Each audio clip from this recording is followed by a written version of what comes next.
Love is tested not in moments of ease, but in the fires of sacrifice.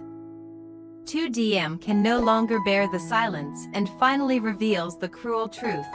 CEO Toan's mother has humiliated and tormented her, trying to tear their love apart. Faced with betrayal within his own family, Toan refuses to be weak. He confronts his mother, only to be disowned and cast out of the house he once called home. Yet from pain grows freedom. He chooses a new life with Diem at the farm, where love and peace blossom. Subscribe now and follow their unforgettable journey.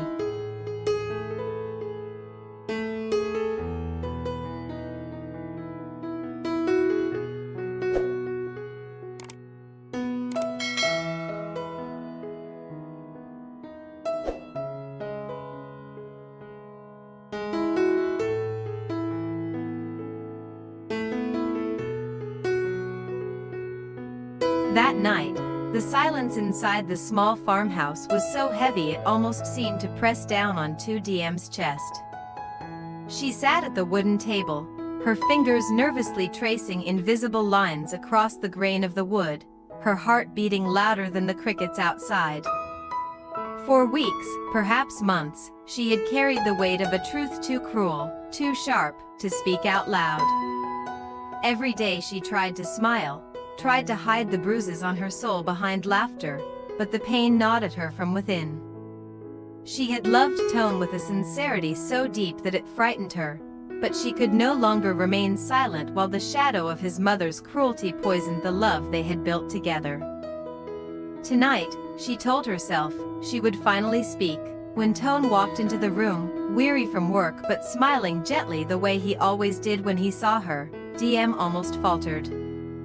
A part of her wanted to stay silent, to let him live in blissful ignorance, to spare him the heartbreak that her words would bring.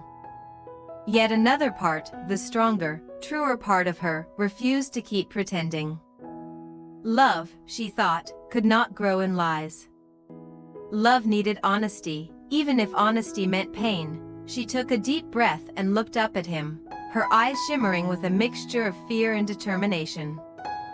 "Toan," she began, her voice trembling like a fragile violin string, "there's something I can't keep inside any longer." He frowned slightly, sensing the seriousness in her tone, and sat across from her. "What is it, Diem? You know you can tell me anything." His hand reached out instinctively to cover hers, warm and reassuring, and that simple touch gave her the strength she needed to go on. The words poured out of her, halting at first, then rushing like water breaking free from a dam. She told him about the countless times his mother had sought her out, not with kindness, but with venom. She described the sharp words laced with contempt, the subtle but relentless humiliations, the calculated attempts to belittle her worth. She confessed how his mother had cornered her more than once, demanding that she leave him, warning her that she would never be accepted as part of the family. "She wanted to break me," Diem whispered, her voice cracking. "She wanted to make me walk away from you, to give up on us, because in her eyes, I was never enough for her son." Tears welled in her eyes. And though she tried to brush them away, one slid down her cheek. "I tried to endure it. I told myself I could handle it if it meant staying by your side. But Toan, it's been tearing me apart inside." Every cruel word, every harsh look, it was as if she was trying to erase me, piece by piece. "I can't carry it alone anymore. You deserve to know the truth." For a moment, silence filled the room once again, but this silence was different, thicker, heavier, charged with emotion.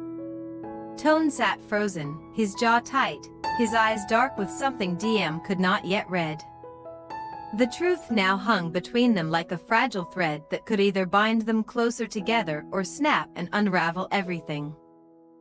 Diem's heart pounded as she searched his face for a sign of anger, of disbelief, of blame. But beneath her fear, she felt something else too, a sense of liberation. She had finally spoken, finally broken free from the prison of silence. Whatever happened next, whether Toan stood by her or turned away, she knew she had done what her heart demanded. For the first time in a long while, the weight on her chest lifted, and though her tears kept falling, her spirit felt strangely light.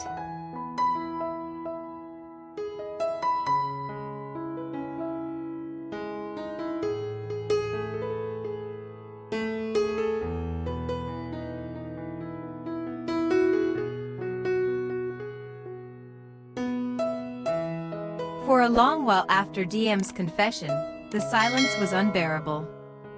Toan's fingers, which had been wrapped around hers just moments before, slowly withdrew, his hand clenching into a fist on the table. His gaze, usually calm and gentle, turned inward, shadowed with turmoil. He could almost hear his mother's voice in his head, the stern lectures, the veiled warnings, the way she had always sought to dictate his life. But hearing it from Diem, from the woman he loved, struck a blow deeper than any reprimand ever had. It wasn't just about him anymore, it was about how his own mother had crushed the spirit of the person he cherished most. Toan, Diem whispered, terrified of the silence stretching between them. Please say something. Anything. He looked up at her then, and she flinched at the intensity in his eyes.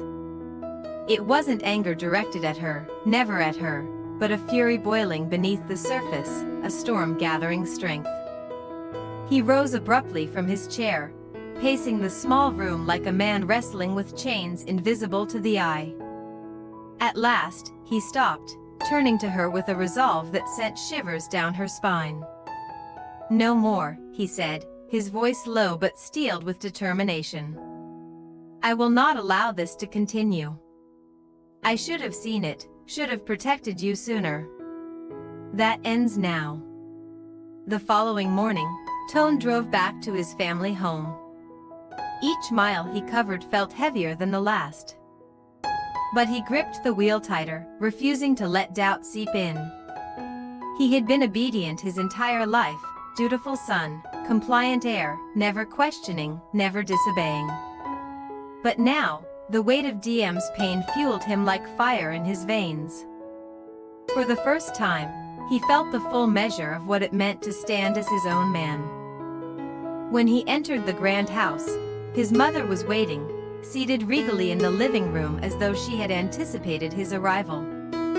You've finally come home, she said coolly, her eyes narrowing at the tension in his stance. What is it this time? Don't tell me it's about that girl again. That girl, he shot back, his voice sharper than she had ever heard from him, is the woman I love. And I know everything, Mother. Every word, every act of cruelty you've used against her. She told me. The color drained from her face, but only for a moment. She straightened, lips curling into a bitter smile. So she's been whispering lies into your ear. Toan, I did what any mother would do. I protected you from a mistake that would destroy your future. That girl is beneath you. She will drag you down. His hands trembled, not from fear but from suppressed rage. You don't get to decide that. You don't get to decide who I love, who I spend my life with. For years, I let you make every choice for me, thinking it was out of love. But this, his voice cracked, and he forced the words out with sheer will. This is not love. Love does not humiliate. Love does not destroy. The argument erupted like fire catching on dry wood. His mother raised her voice, defending her actions as duty, as tradition, as necessary. Toan countered with every ounce of strength he had, his words sharp with pain. With betrayal, with defiance. Each accusation was like a dagger thrown across the chasm opening between them. At last, his mother's mask slipped, her voice shrill with fury. If you choose her over me, then you are no son of mine. From this moment, you are nothing to me. Leave this house. Leave this family. The words hung in the air, brutal and final. Toan stood frozen, the ache in his chest unbearable, yet beneath it all was a strange sense of clarity. For the first time in his life, he saw the truth with perfect sharpness: he could not have both. And so, with his heart heavy but unbroken, he turned away from the only home he had ever known, walking into a future uncertain but filled with the one thing worth fighting for: his love for Tu Diem.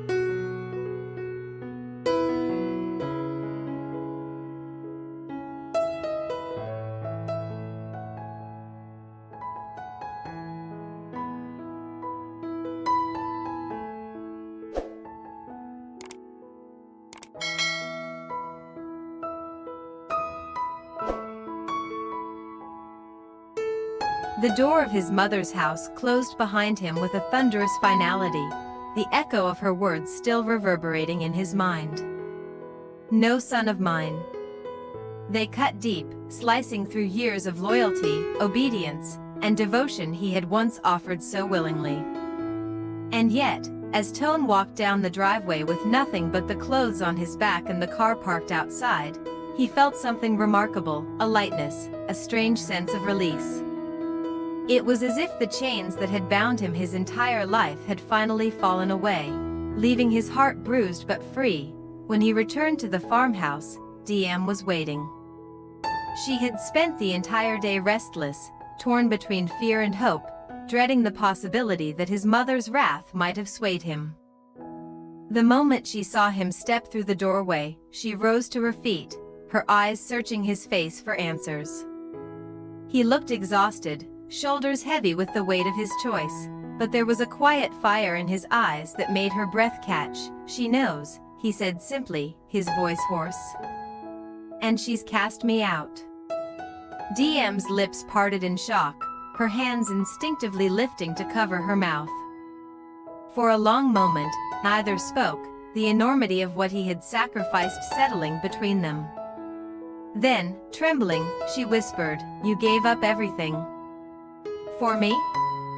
He crossed the room in 2 strides, taking her hands in his, holding them as if they were his anchor. "Not for you," he corrected softly.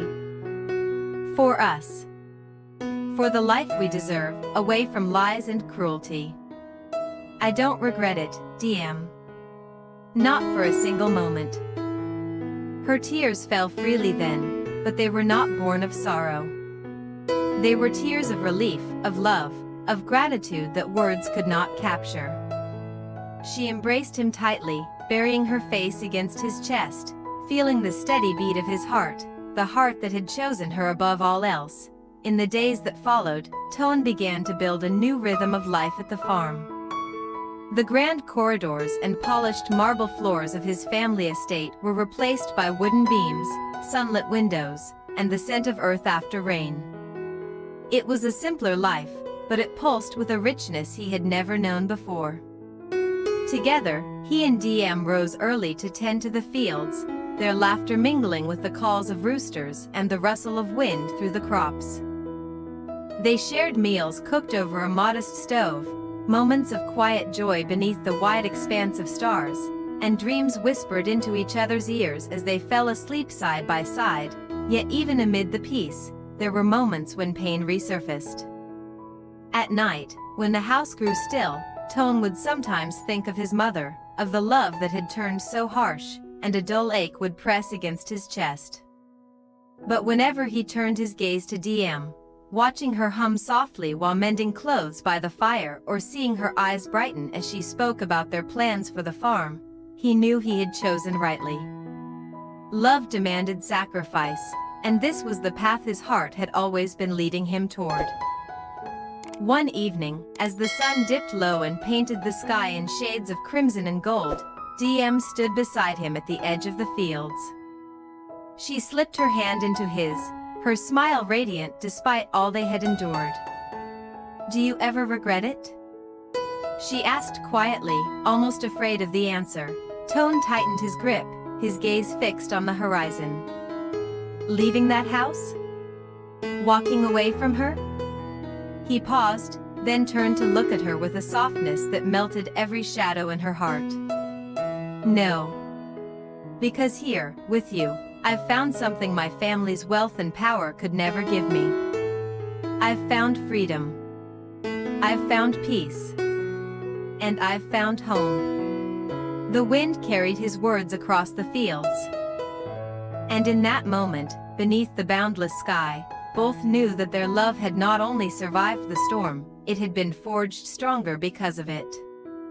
Whatever trials the future held, they would face them together, no longer bound by fear or silence, but united by a love fierce enough to defy the world.